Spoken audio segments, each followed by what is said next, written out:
The first concert was on December 30th, the second was December 31st. I zathered down last night for a talk.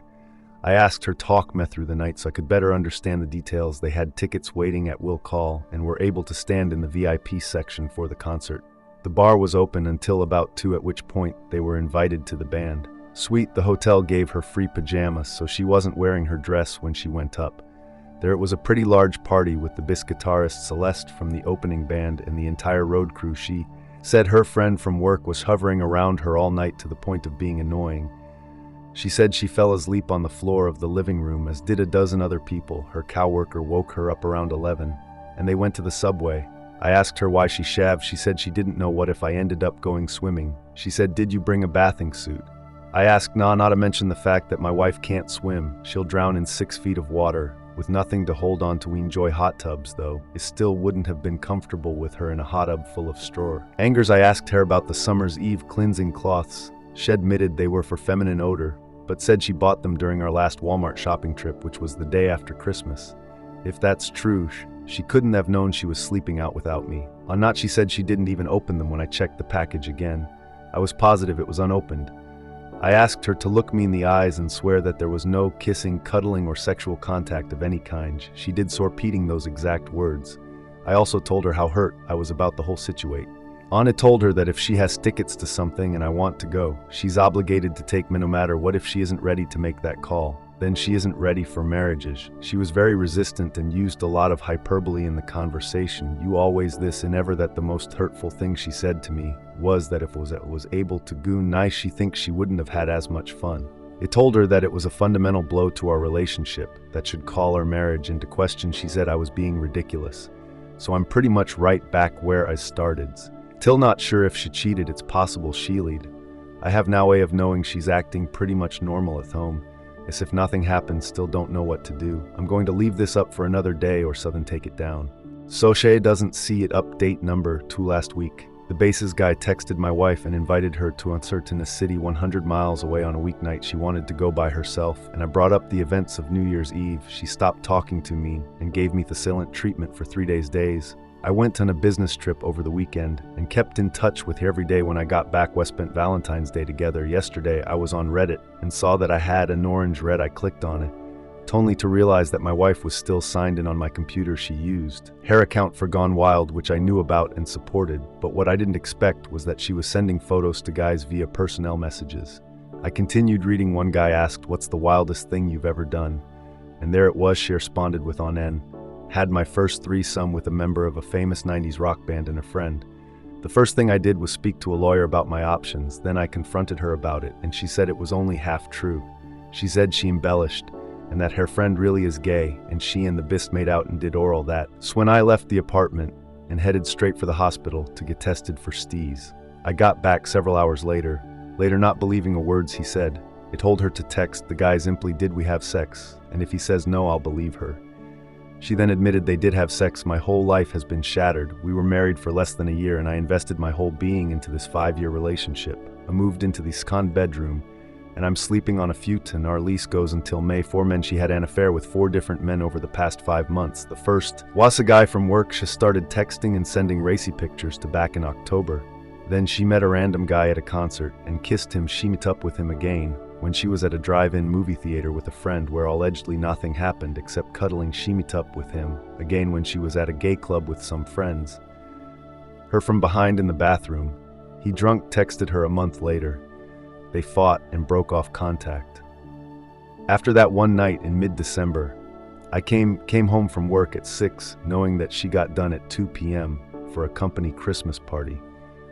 Her pet bunny was out of its cage and running around the apartment. She was nowhere to be found. Her car was in the parking lot. Her coat was on a chair. I called her phone and I rang from the couch. I called my mom in a panic. I ran around the apartment complex looking for her. I screamed her name. I even checked the god dumpsters, expecting the worst. When she came home, an hour and a half later, the police were in my living room and I was giving them her description. I held her so tightly. I was so scared that something had happened to her.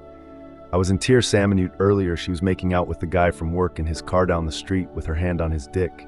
If she wasn't on her period, she would have had sex with him then. There's New Year's Eve, the bassist guy likes it up the ass when my wife and her gay friend went up to his hotel room, hesked him to. I'm up the ashedded with my wife in the room, and then the guy told him to get lost.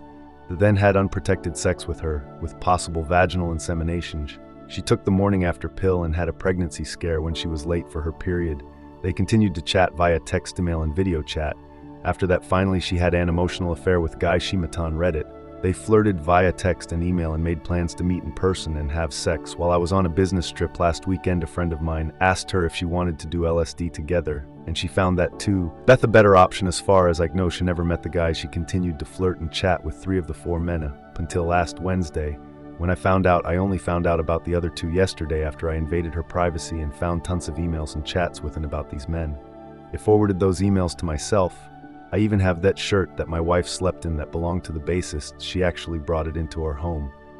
I know this doesn't count as verification, but here is a photo of the t-shirt and of my hospital bracelet from when I got screened for STDs, ICO. I'll never hurt or kill myself, but believe me when I say I wish I was dead.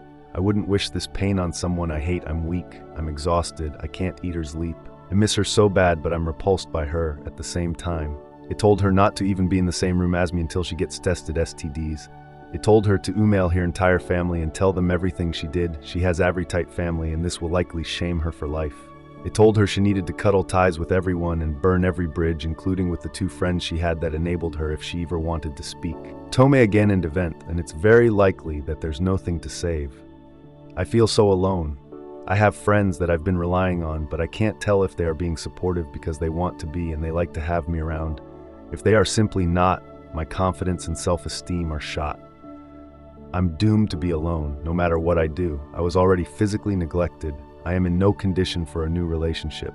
And there is now I could be intimate with this woman again. Everything I had was just ripped away. The past 7 months have had a lot of ups and downs. I'm in a much better place than I used to be, but still on the road to recovery. I got to the rapey 3 times a month. I started running and working out frequently. I dropped from 245 pounds in February to 205 pounds this morning. I feel so much more in shape, and for the first time since high school, I feel good about my body. The change has caused me to have to buy all new clothes. So I'm slowly updating my wardrobe and dressing, and subsequently feeling I have a large pool of friends now. The friends that I spent New Year's Eve with, hang out every Tuesday for trivia. And we went to the beach a few times this spring and summer. I practice with my band 3 times a week. Now, when our album was just released for free online, we hang out several times a week. My best friend, I met in Reddit, unrelated to these posts. We text every day and hang out every other night. And if one of you is absent for more than 2 days, we miss each other a lot. It took a trip to Puerto Rico with my mom and my aunt back in May, and it was a life-changing experience. No sightseeing or touristing. My mom grew up there, and we were visiting family. I got to experience their real culture and my heritage. I currently live in a predominantly white suburb. When I came back, I was much more calm and finally had a positive outlook on life. As for my ex, the easiest, cheapest, and most painless way for us to divorce is on irreconcilable differences. For my state, that requires 18 months of living in separate residences while not having sex with each other. No problem there. 6 months down 1. 2 to go. I look forward to the day she no longer disgraces my last name. There is so much she is still lying to me about, and so much I will never know the truth about. For a while we talked about spending time apart, and after a while, seeing if there was something there to save, she called me to meet with her a few months later. And after a long and deceitful amount of small talk, she told me she had given up. She no longer wanted me back. She had quit therapy. And I know for a fact she's currently dating one of the guys she cheated on me with. To be honest, good for her. She will either wake up one day and realize how much better her life could have been with me, or she'll have a better life with this guy. Either way, I never would have wanted to hold her back from a higher state of happiness in the meantime. I never want to see her again outside of a courtroom. To cope with my deflated ego, I went through a period of sexual promiscuity. I picked up some self-help books and took my new body to college parties. I went on dates with old friends I hadn't seen in 5 years. I slept around with girls as old as 30 and as young as 18, to be perfectly honest. None of that. At mama feel any better. I thought that I wanted to feel young again and sow my wild oats. But the truth is I just wanted to be beloved. So I'm actually dating someone right now. We connect deeply on a mental and physical level, and being with her makes me feel like I can love again. She lives an hour away, which I find to be a good thing because it keeps this from turning into a codependent relationship.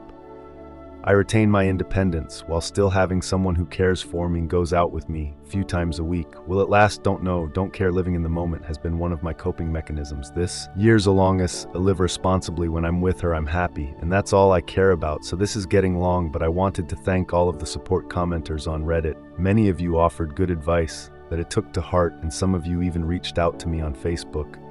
It may have been slightly jaded at the time, but the show of compassion and empathy from strangers has been truly heartwarming. I like the new, I hope to be better for the experience.